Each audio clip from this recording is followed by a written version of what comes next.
26 de fevereiro de 1945. O amanhecer surge sobre as praias vulcânicas negras de Iwo Jima.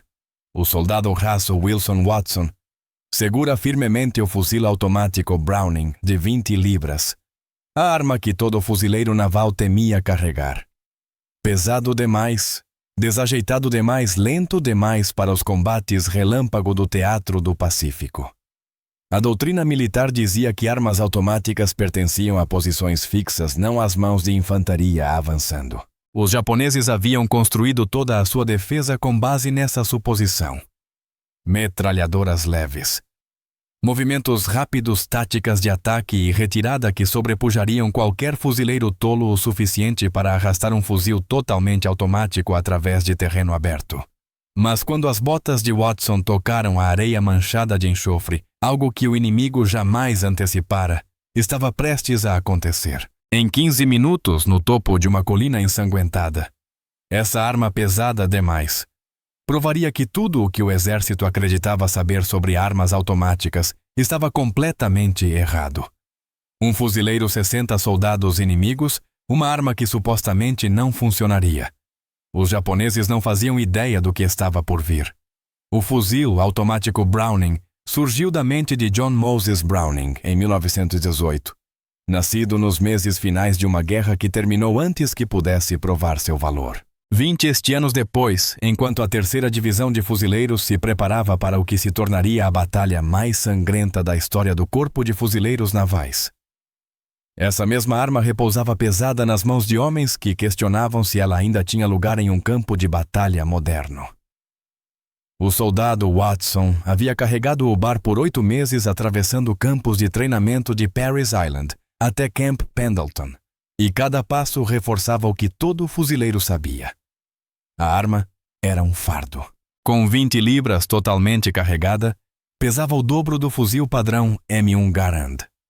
Enquanto tropas japonesas se moviam por selvas e corais, com suas leves metralhadoras. Nambu e fuzis. Tipo 99. Os soldados americanos lutavam contra o peso de uma arma que parecia projetada para um tipo totalmente diferente de guerra. As especificações técnicas contavam apenas parte da história. O bar disparava o mesmo cartucho, 30-06 do Garand, mas com uma cadência cíclica de 500 a 650 tiros por minuto em modo totalmente automático. Seu alcance efetivo chegava a 600 jardas. Impressionante no papel, mas o carregador de 20 munições esvaziava em menos de 2 segundos de fogo contínuo. O tempo de recarga sob condições de combate variava entre 8 e 12 segundos. Uma eternidade quando o inimigo estava atirando.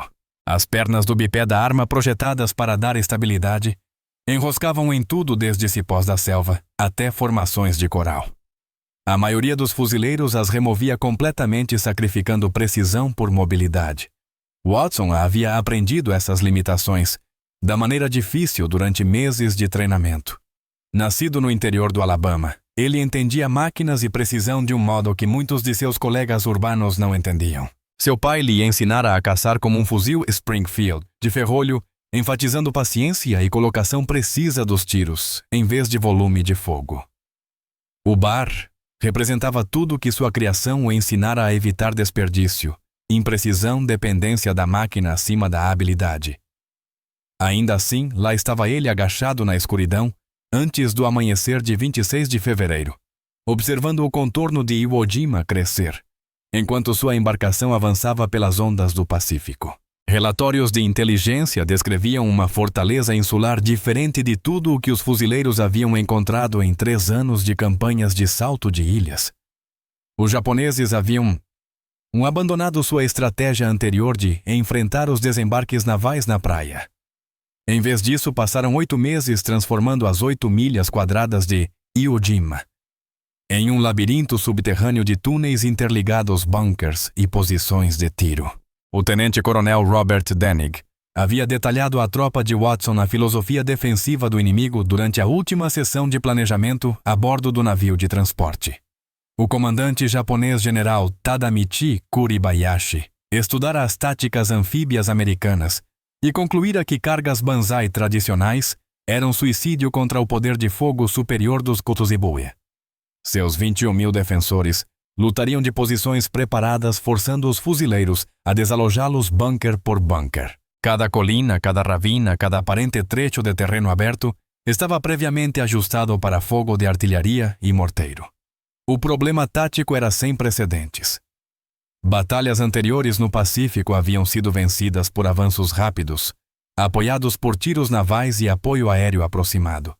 Mas os defensores de Iwo Jima estavam enterrados fundo demais para que projéteis navais os atingissem de forma eficaz. O terreno vulcânico da ilha absorvia a força das explosões, transformando bombardeios massivos em demonstrações caras que deixavam o inimigo praticamente intacto. A vitória exigiria táticas de infantaria pequenas, unidades avançando sob fogo, limpando posições com granadas lança-chamas e assaltos diretos.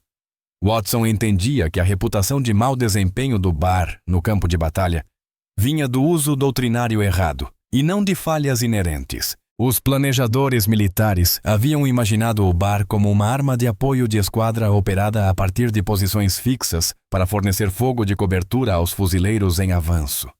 Eles haviam tomado esse conceito da guerra europeia, onde ninhos de metralhadoras dominavam a terra de ninguém, e os avanços da infantaria ocorriam em terrenos relativamente abertos. O Teatro do Pacífico exigia um pensamento diferente.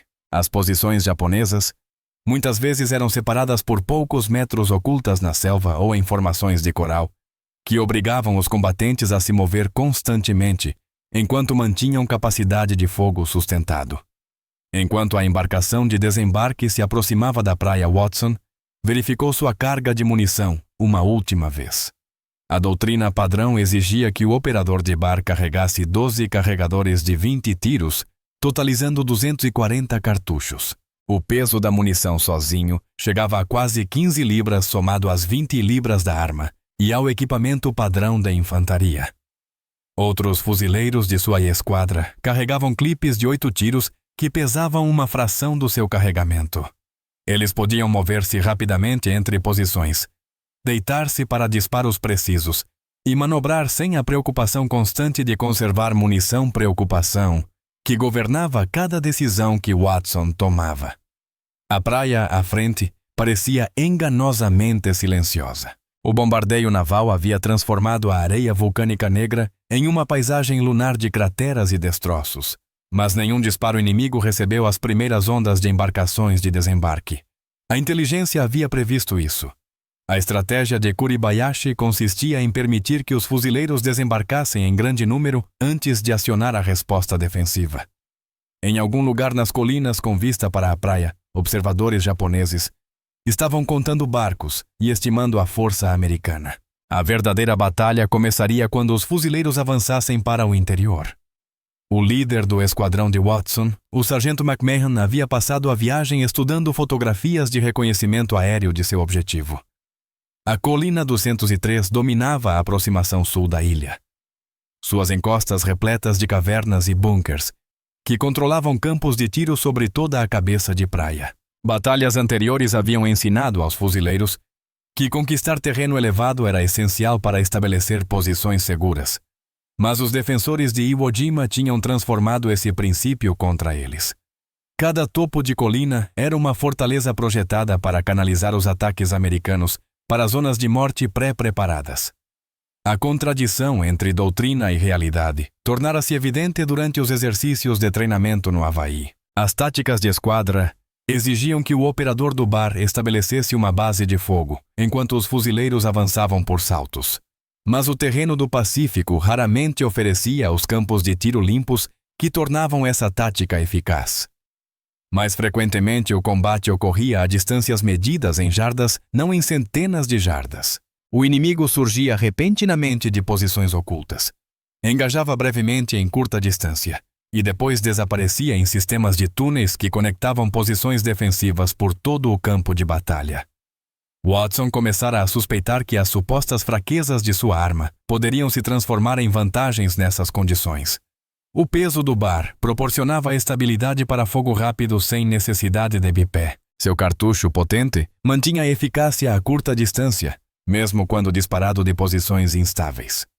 Mais importante ainda, sua capacidade de fogo automático podia fornecer poder de fogo avassalador nos breves momentos em que os defensores japoneses se expunham. Quando a porta frontal da embarcação se abriu e Watson pisou na arrebentação de Iwo Jima, ele carregava mais do que apenas uma arma controversa. Ele levava consigo o peso de suposições táticas que haviam governado a doutrina de infantaria americana desde a Primeira Guerra Mundial. Dentro de poucas horas, essas suposições enfrentariam seu teste definitivo contra um inimigo que passara meses se preparando exatamente para aquele momento. A arma pesada demais que os planejadores militares já haviam começado a retirar das unidades de infantaria estava prestes a provar que às vezes as ferramentas mais criticadas se tornam as mais decisivas quando empunhadas por alguém que compreende seu verdadeiro potencial. O engano durou exatamente 47 minutos. As botas de Watson mal haviam secado da arrebentação quando os primeiros morteiros começaram a cair entre os fuzileiros, espalhados pela areia negra. O inimigo havia esperado com paciência disciplinada, permitindo que 4.000 americanos se aglomerassem na estreita cabeça de praia antes de revelar o campo de matança que havia preparado. O que se seguiu não foi uma batalha no sentido convencional, mas uma destruição metódica de homens presos em uma teia invisível de fogo interligado. O pelotão de Watson havia avançado 300 jardas para o interior quando os flancos das colinas explodiram em clarões de disparos. Posições japonesas que o reconhecimento aéreo havia ignorado ou considerado destruídas revelaram-se por meio de cortinas de fogo que varriam o terreno vulcânico como chuva mortal. Os fuzileiros haviam caminhado diretamente para uma armadilha projetada por um inimigo que entendia suas táticas melhor do que eles próprios. Cada pedaço de cobertura que os americanos buscavam havia sido previamente registrado para fogo de morteiro. Cada rota de avanço os canalizava para posições de metralhadora, escondidas em cavernas e bunkers, que o bombardeio naval não conseguira alcançar. O som era diferente de tudo que Watson havia experimentado no treinamento. As metralhadoras japonesas crepitavam com um ritmo rápido e distinto, diferente do compasso mais lento e pesado das armas americanas. A Nambu, tipo 92, disparava projéteis de 7,7 mm a uma cadência de 450 tiros por minuto, criando um zumbido contínuo que se misturava ao estalo dos disparos de fuzil e ao baque mais profundo dos morteiros. Mas era o silêncio entre as rajadas que se revelava mais aterrorizante, momentos em que os fuzileiros percebiam que mover-se significava morte, e ficar imóvel significava morte eventual pelo fogo indireto. A voz do sargento McMahon cortou o caos direcionando sua esquadra para uma depressão na rocha vulcânica que oferecia abrigo momentâneo. Watson o seguiu, o peso do bar mudando de forma desconfortável enquanto ele avançava por um terreno que parecia projetado para punir qualquer um que carregasse mais do que o equipamento básico. Ao seu redor, fuzileiros com armas mais leves moviam-se mais rápido, mergulhando em coberturas que muitas vezes se revelavam ilusórias, quando o fogo inimigo vinha de ângulos inesperados. Os japoneses haviam posicionado suas armas para criar fogos cruzados, que eliminavam zonas mortas e forçavam os atacantes a situações cada vez mais desesperadoras. O problema tático tornou-se claro em minutos. As táticas tradicionais de esquadra dependiam de estabelecer uma base de fogo para suprimir posições inimigas, enquanto outros elementos manobravam para o assalto. Mas o inimigo permanecia invisível, disparando de posições que não podiam ser identificadas, até que se revelassem por meio de clarões das bocas de fogo. Quando os fuzileiros tentavam revidar, expunham-se a observadores que direcionavam fogo de morteiro com precisão letal. O resultado era um jogo mortal de esconde-esconde, em que os japoneses detinham todas as vantagens. O primeiro confronto de Watson durou menos de 30 segundos, mas lhe ensinou tudo o que precisava saber sobre o potencial de sua arma. Uma posição de metralhadora japonesa abriu fogo da entrada de uma caverna a cerca de 60 jardas à sua frente, seus traçantes procurando alvos entre os fuzileiros dispersos. Seguindo a doutrina, Watson montou o bipé do BR e tentou devolver fogo preciso a partir da posição deitado. A precisão da arma era excelente, mas sua posição atraiu imediatamente a atenção dos morteiros inimigos. 3 projéteis caíram a menos de 20 jardas de sua posição, forçando-o a abandonar sua base de tiro cuidadosamente preparada e buscar nova cobertura. A lição foi imediata e brutal. O papel convencional do BAR como arma de apoio de esquadra não era apenas ineficaz, mas potencialmente suicida contra um inimigo que havia passado meses se preparando exatamente para essas táticas. Watson percebeu que os supostos pontos fracos de sua arma, seu peso, sua exigência por combate a curta distância, seu consumo de munição, eram na verdade adaptações a um tipo de guerra diferente daquele que os planejadores militares haviam imaginado. O soldado McMahon, agachado a 10 jardas à esquerda de Watson, havia esgotado 2 carregadores de 8 munições do seu Garand, tentando localizar a posição da metralhadora. Seu fogo preciso devastador em distâncias maiores mostrava-se inadequado contra um inimigo que surgia brevemente antes de desaparecer em posições preparadas. Os japoneses haviam aprendido a minimizar seu tempo de exposição, disparando rajadas curtas antes de se retirar para túneis que conectavam suas posições defensivas. As habilidades convencionais de tiro base do treinamento dos fuzileiros tornavam-se menos relevantes quando alvos apareciam por poucos segundos. O avanço decisivo ocorreu quando Watson abandonou o pensamento doutrinário e passou a tratar sua arma como uma ferramenta de assalto aproximado, não de apoio. Quando a metralhadora japonesa retomou o disparo, Watson deixou sua posição de cobertura e começou a avançar diretamente em direção ao inimigo. O peso de 20 libras do BAR. Antes, um obstáculo, agora fornecia estabilidade para fogo preciso enquanto avançava. Sua capacidade automática permitia manter fogo supressivo sem as pausas necessárias para manipular um ferrolho. Mais importante ainda, seu cartucho poderoso, .3006, mantinha eficácia letal nas distâncias curtas onde o combate no Pacífico realmente ocorria. O avanço de Watson percorreu 40 jardas em menos de 20 segundos. O BAR disparando em rajadas controladas, que mantinham a posição inimiga suprimida enquanto ele reduzia a distância. A equipe japonesa, treinada para engajar alvos a distâncias maiores, encontrou-se diante de fogo automático sustentado, vindo de um oponente cada vez mais próximo. Sua doutrina tática não previa um inimigo que avançaria diretamente em seu campo de tiro, enquanto mantinha fogo eficaz. Quando Watson alcançou a distância efetiva aproximadamente 20 jardas da entrada da caverna, esvaziou um carregador inteiro na posição em uma única rajada sustentada. O impacto psicológico sobre os fuzileiros próximos foi imediato.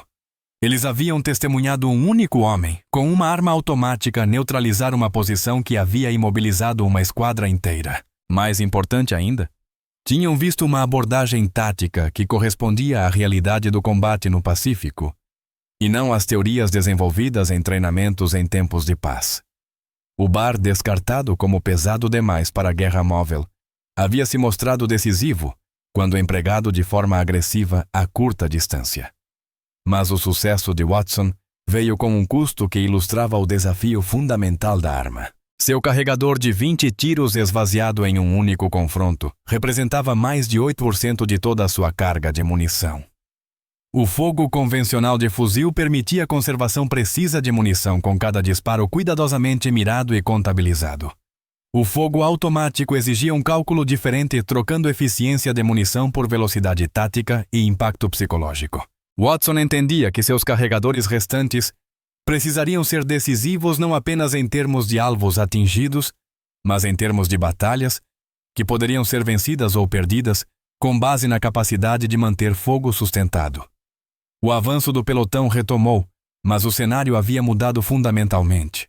Fuzileiros que antes buscavam posições de tiro a longa distância, agora avançavam agressivamente em direção às posições inimigas, usando características do terreno para se ocultar, em vez de estabelecer linhas defensivas estáticas.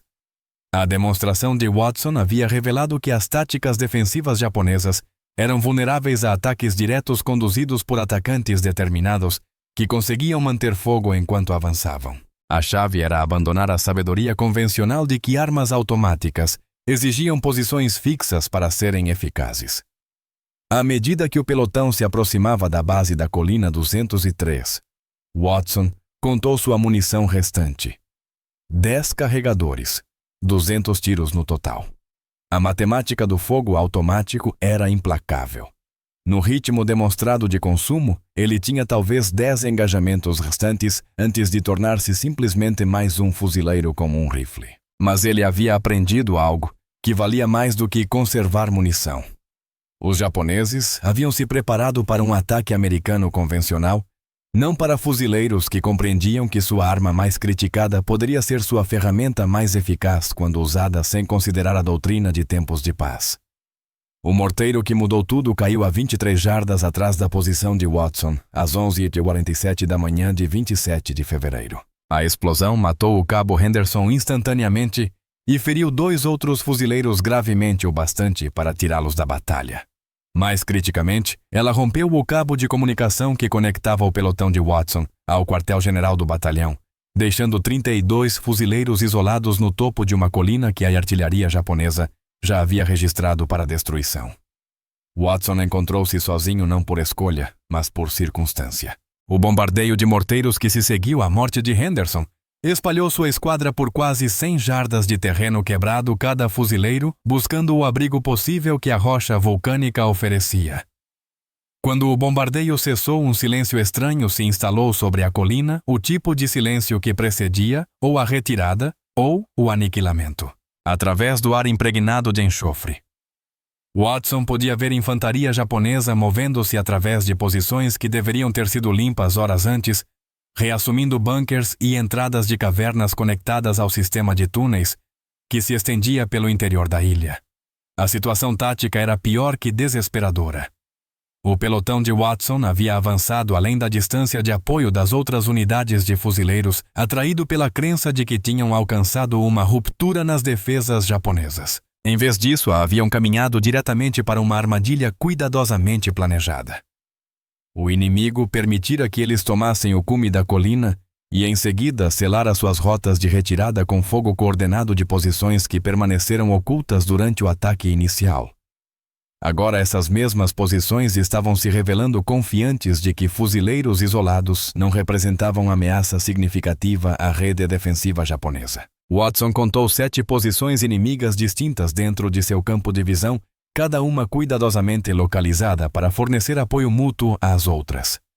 A doutrina japonesa enfatizava campos de tiro interligados que eliminavam espaços mortos e forçavam atacantes a zonas de morte preparadas.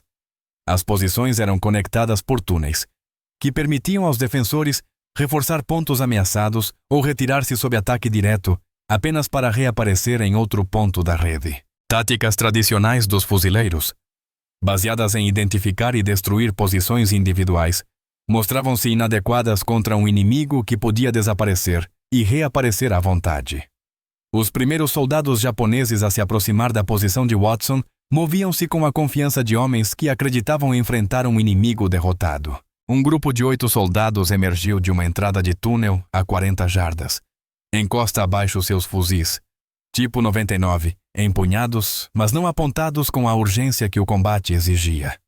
Haviam sido informados de que os americanos no topo da colina estavam isolados e desmoralizados, esperando por resgate ou morte. O que encontraram, porém, foi um fuzileiro que havia passado 2 dias aprendendo que as táticas convencionais não eram apenas inadequadas, mas ativamente prejudiciais nesse novo tipo de guerra. A rajada inicial de Watson pegou o grupo japonês completamente exposto em terreno aberto. O fogo sustentado do bar varreu sua formação como uma foice os poderosos projéteis 30-06, mostrando-se devastadoramente eficazes a curta distância.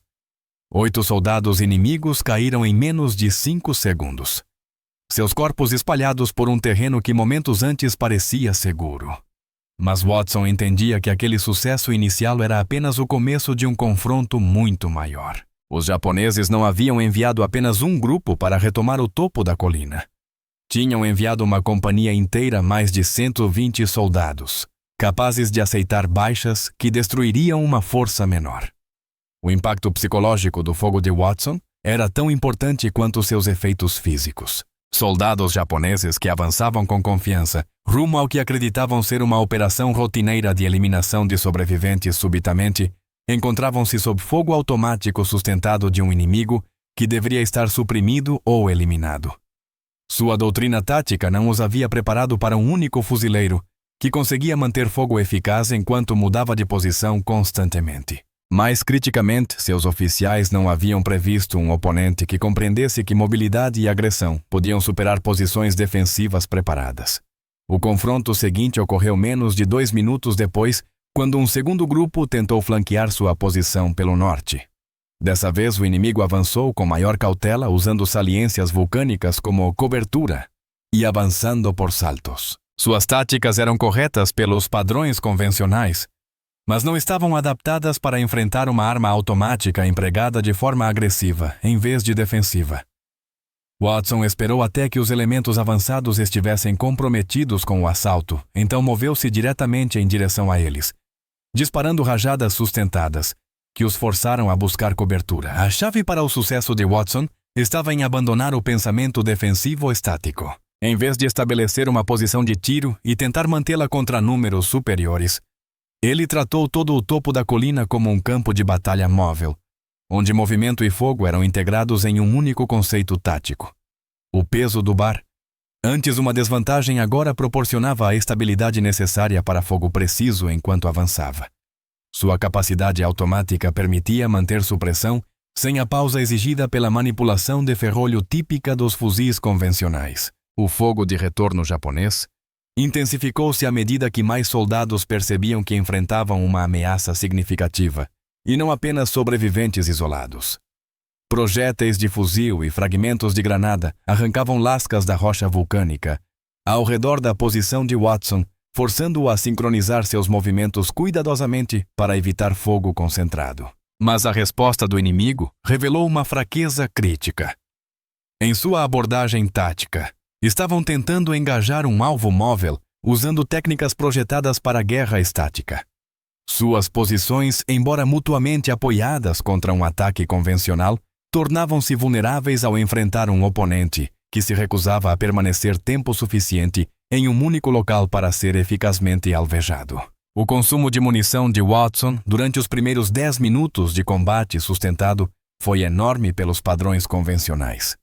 Ele havia gasto 4 carregadores de 20 tiros 80 cartuchos, representando mais de 1/3 de sua carga total.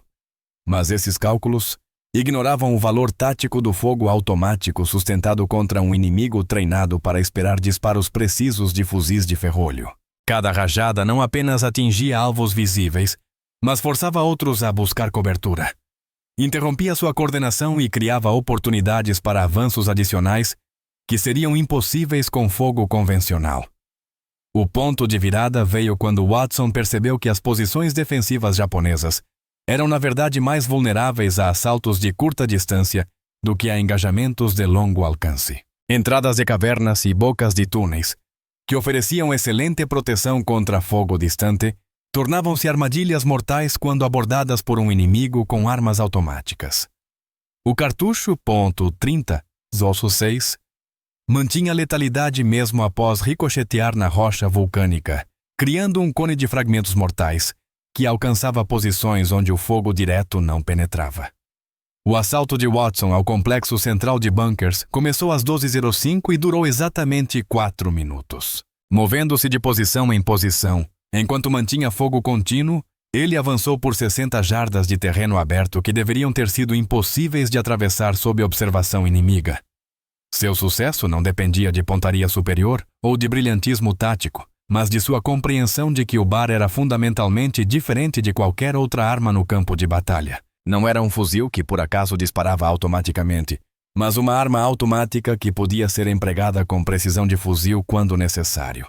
O bunker que havia ancorado as defesas japonesas na colina continha 2 soldados inimigos e munição suficiente para sustentar fogo defensivo por horas. A aproximação de Watson eliminou aquela posição em menos de 30 segundos de fogo automático sustentado à eficácia devastadora do bar, a curta distância revelando-se esmagadora contra defensores, que haviam se preparado para um tipo diferente de assalto.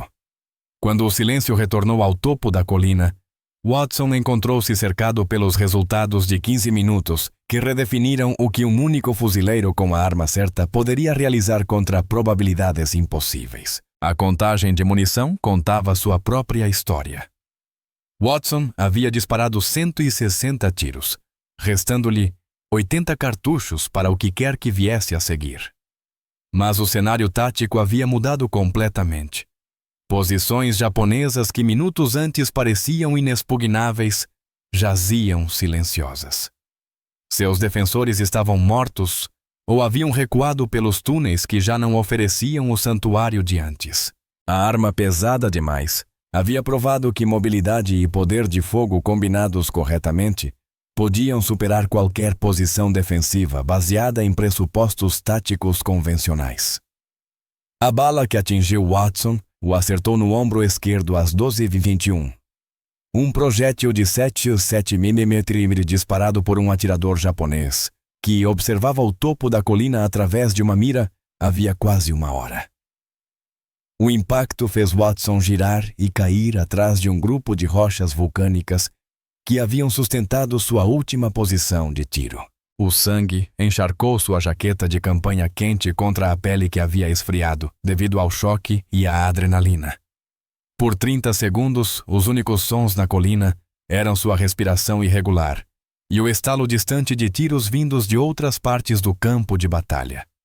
A bala do atirador deveria ter encerrado a luta de Watson, mas atingira em um ângulo que atravessou músculo e tendão sem atingir ossos ou artérias principais. Watson descobriu isso através de um inventário cuidadoso das respostas do próprio corpo e não por treinamento médico formal. Ele ainda conseguia mover o braço, embora cada movimento enviasse relâmpagos de dor pelo sistema nervoso. Mais importante ainda, ele podia continuar operando os controles do bar, mesmo que recarregar exigisse adaptações devido ao ombro ferido. A arma sobrevivera à queda sem dano, sua construção robusta provando-se tão confiável quanto sua reputação sugeria. Vozes japonesas ecoavam de posições abaixo da encosta, discutindo opções táticas em tons que sugeriam confiança, não desespero. Eles tinham testemunhado o ataque de Watson às posições defensivas e entendiam que enfrentavam um oponente excepcional, mas também sabiam que um homem ferido tinha limitações que podiam ser exploradas através de táticas pacientes. O atirador cumprira seu trabalho ferindo e não matando. Um fuzileiro ferido poderia tentar manter posição, criando oportunidades para um assalto coordenado, algo que um inimigo morto não podia oferecer. A situação de munição de Watson tornara-se crítica de formas que iam além da simples contagem de cartuchos. Ele possuía exatamente 60 munições e 3 carregadores suficientes para talvez 3 minutos de combate sustentado no ritmo anterior. Mas mais significativamente, seu ombro ferido impediria as rápidas trocas de carregador que o fogo automático exigia. Cada recarga agora exigiria de 15 a 20 segundos, em vez dos 8 segundos que conseguia quando não estava ferido. Em um tiroteio a curta distância contra múltiplos oponentes, esses segundos extras poderiam ser fatais. O problema tático enfrentado por Watson não se assemelhava a nada coberto nos manuais de treinamento do Corpo de Fuzileiros. A doutrina militar assumia que pessoal ferido seria evacuado ou buscaria posições defensivas até a chegada de ajuda médica. Nenhuma dessas opções existia no topo isolado daquela colina. A evacuação exigia comunicação com unidades de apoio que havia sido interrompida horas antes pelo fogo de morteiros. Posições defensivas exigiam apoio mútuo de outros fuzileiros que haviam sido dispersos por terreno que tornava a coordenação impossível. Watson enfrentava a escolha entre retirada e agressão contínua, com ambas as opções carregando consequências quase certas. A decisão foi tomada por ele quando a infantaria japonesa começou a subir a encosta em avanços coordenados. Sua aproximação sugeria um ataque de força equivalente a um pelotão projetado para sobrecarregar sua posição através de fogo concentrado e manobra. Watson contou pelo menos 20 soldados na onda inicial, com mais seguindo por trás de formações do terreno que ocultavam seus números reais. Eles se moviam com a paciência disciplinada de tropas, que entendiam que o tempo trabalhava a seu favor. Um inimigo ferido com pouca munição não poderia manter fogo defensivo por muito tempo. A resposta de Watson violou todos os princípios de guerra defensiva ensinados nas escolas militares. Em vez de buscar cobertura e tentar estabelecer campos de tiro interligados, ele avançou em direção ao inimigo, enquanto disparava rajadas controladas que os forçavam ao solo. Seu ombro ferido criava uma postura de tiro desconfortável, que na verdade melhorava sua precisão ao limitar sua tendência de dispersar disparos em áreas largas. Cada rajada era mais cuidadosamente mirada do que seu fogo automático anterior, com resultados devastadores contra soldados inimigos, que não esperavam ações agressivas de um oponente ferido. O ataque japonês vacilou em minutos à medida que soldados treinados em táticas convencionais encontravam-se diante de um inimigo que se recusava a agir de acordo com padrões estabelecidos. Sua doutrina exigia suprimir posições defensivas com fogo concentrado, enquanto elementos de assalto manobravam para combate aproximado. Mas a posição de Watson mudava constantemente, tornando a supressão impossível e anulando as técnicas de ataque cuidadosamente ensaiadas. Mais criticamente, seu fogo automático criou taxas de baixas, que excederam o que o planejamento tático japonês previra. O ferimento de Watson tornou-se uma vantagem tática de maneiras inesperadas. A dor o forçava a mover-se de forma mais deliberada, eliminando decisões precipitadas que haviam caracterizado seus primeiros confrontos. Cada mudança de posição era calculada para maximizar a cobertura enquanto mantinha campos de tiro, que cobriam as aproximações inimigas prováveis. Sua capacidade física reduzida exigia uso mais eficiente da munição, levando a uma colocação de tiros que era na realidade mais eficaz do que suas rajadas sustentadas anteriores. A limitação tornou-se libertação de táticas desperdiçadoras, que ele não percebera estar empregando. O segundo ferimento veio às 12h38, quando um fragmento de granada abriu um corte na perna esquerda de Watson. A explosão fora planejada para expulsá-lo de sua cobertura, mas em vez disso confirmou que o inimigo conhecia sua localização geral, embora permanecesse incerto quanto à exata. Watson usou esse conhecimento para criar engano, disparando de um ponto e movendo-se imediatamente para outro antes que o fogo de retorno pudesse ser ajustado. Seu rastro de sangue visível na rocha vulcânica escura, na verdade ajudava na ilusão ao sugerir ferimentos mais graves do que os reais. As baixas japonesas aumentaram constantemente enquanto o assalto continuava. O fogo preciso de Watson havia eliminado pelo menos 15 soldados inimigos, reduzindo a vantagem numérica deles e criando pressão psicológica que afetava decisões táticas.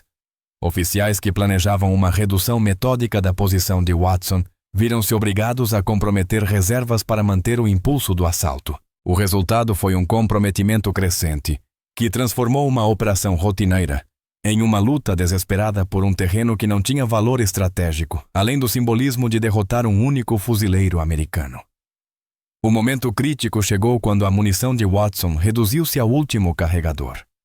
20 cartuchos representavam talvez 90 segundos de capacidade de combate, após os quais ele se tornaria apenas mais um fuzileiro ferido, aguardando resgate ou morte. Mas esses 20 cartuchos também representavam o ápice de tudo o que aprendera sobre empregar armas automáticas em combate próximo. Cada disparo seria efetuado com a precisão de um atirador de elite, combinada com a mobilidade tática que tornara suas ações anteriores bem-sucedidas. O ataque final do comandante japonês comprometeu todos os soldados disponíveis em um ataque simultâneo vindo de múltiplas direções. Watson contou 37 inimigos, convergindo sobre sua posição, sua coordenação indicando excelente treinamento e liderança. Em circunstâncias convencionais, tais números garantiriam sucesso contra um único defensor ferido. Mas aquelas não eram circunstâncias convencionais, e Watson já não lutava como um fuzileiro convencional. Ele lutava como um homem que entendia que o verdadeiro potencial de sua arma só podia ser realizado quando empregado, sem considerar limitações doutrinárias. A resistência final de Watson durou exatamente 3 minutos e 17 segundos.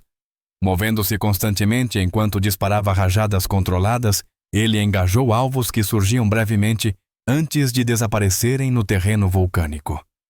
Seu estado ferido forçava a economia de movimento, que na verdade aumentava sua eficácia. Cada tiro era cuidadosamente planejado e executado com precisão que seu fogo automático anterior não possuía. Quando seu último disparo foi executado às 12h44, o topo da colina sustentava apenas silêncio e evidências, do que um único fuzileiro, com a arma certa, podia realizar quando levado além de todos os limites impostos pelo treinamento. A avaliação do campo de batalha realizada horas depois por unidades de fuzileiros que avançaram, registraria ciente de Tobapter. Baixas japonesas na área imediata, ao redor da posição de Watson. A contagem incluía soldados que haviam sido feridos e retirados pelos sistemas de túneis, tornando impossível determinar números exatos. O que podia ser medido com precisão era o impacto tático.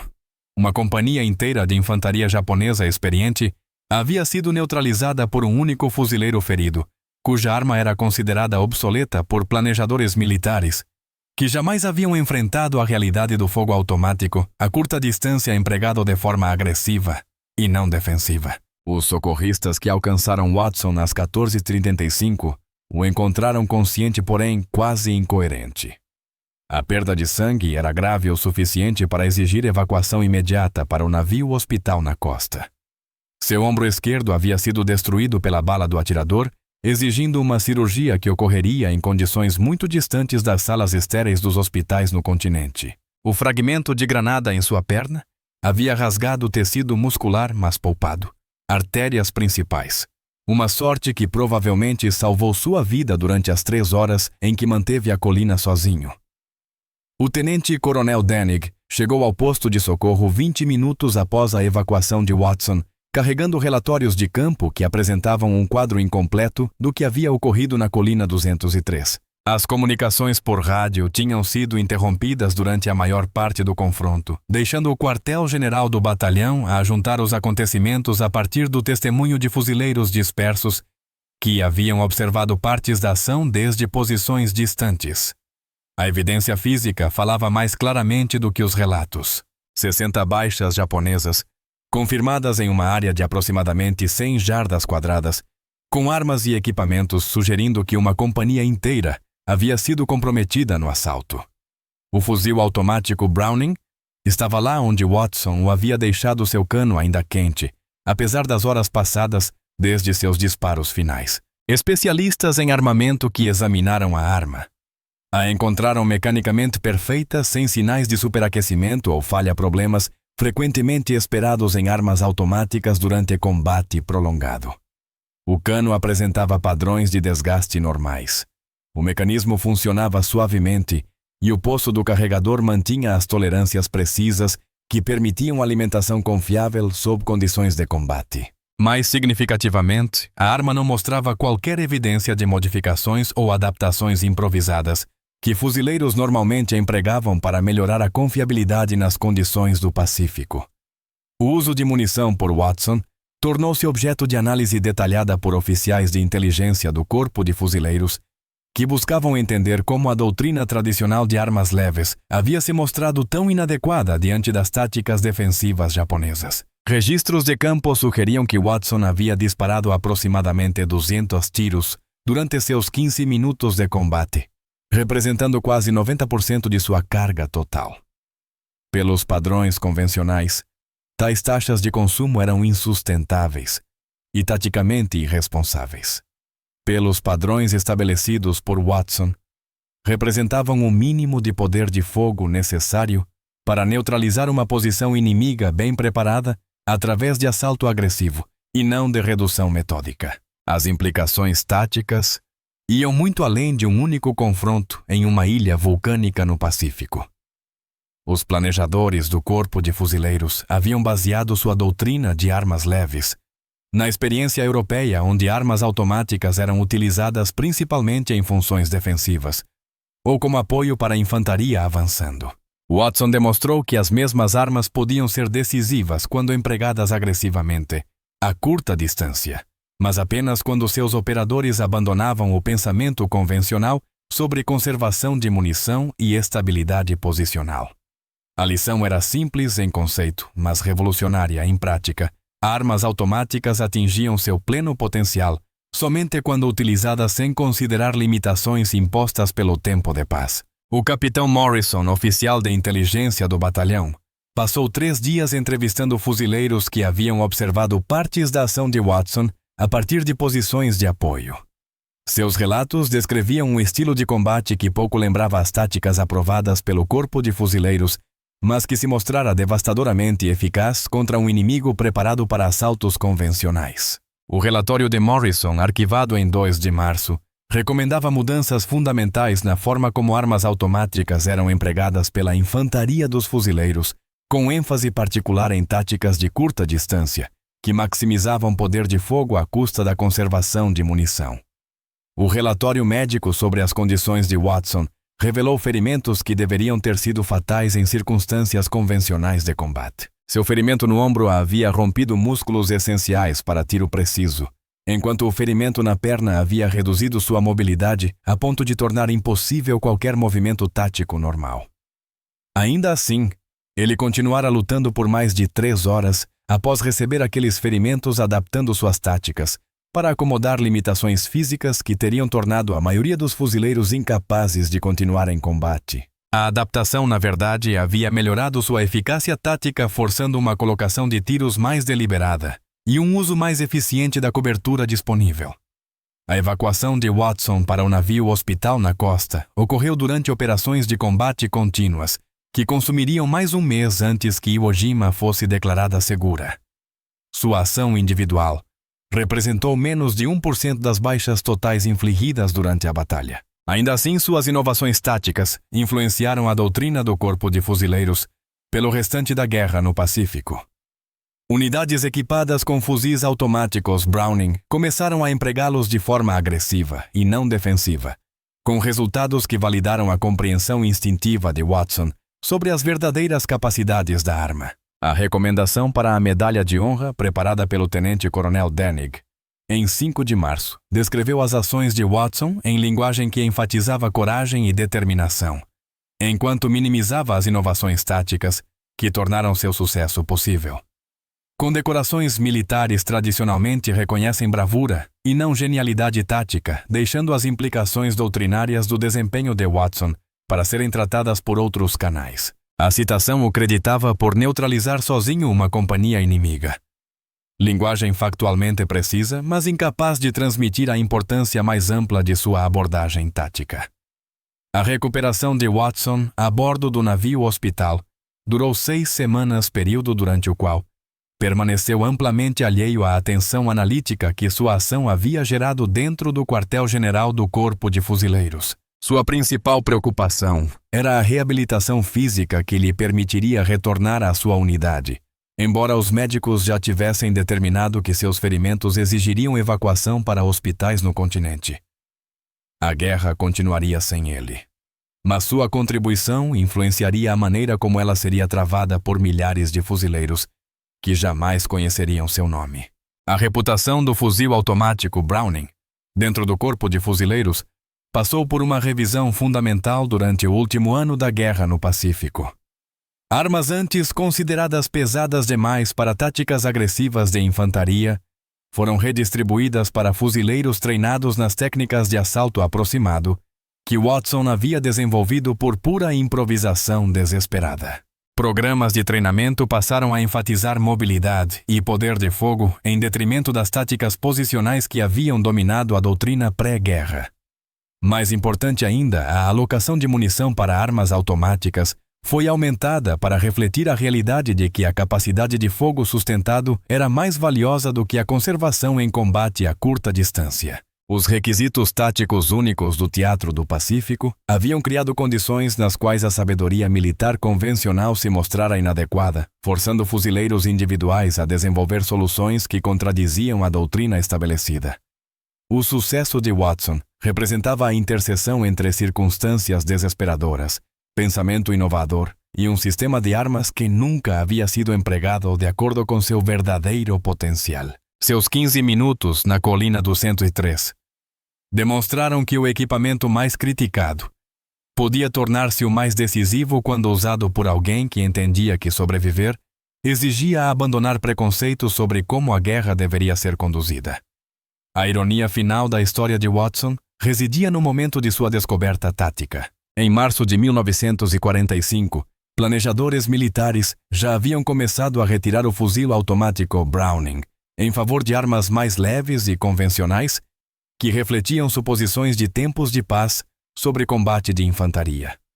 Watson se havia provado a eficácia da arma justamente quando o estamento militar decidira que ela era obsoleta deixando gerações futuras de soldados redescobrirem os princípios táticos que um único fuzileiro ferido aprendera por necessidade desesperada no topo de uma colina no Pacífico. A arma pesada demais que salvara sua vida logo desapareceria dos arsenais americanos.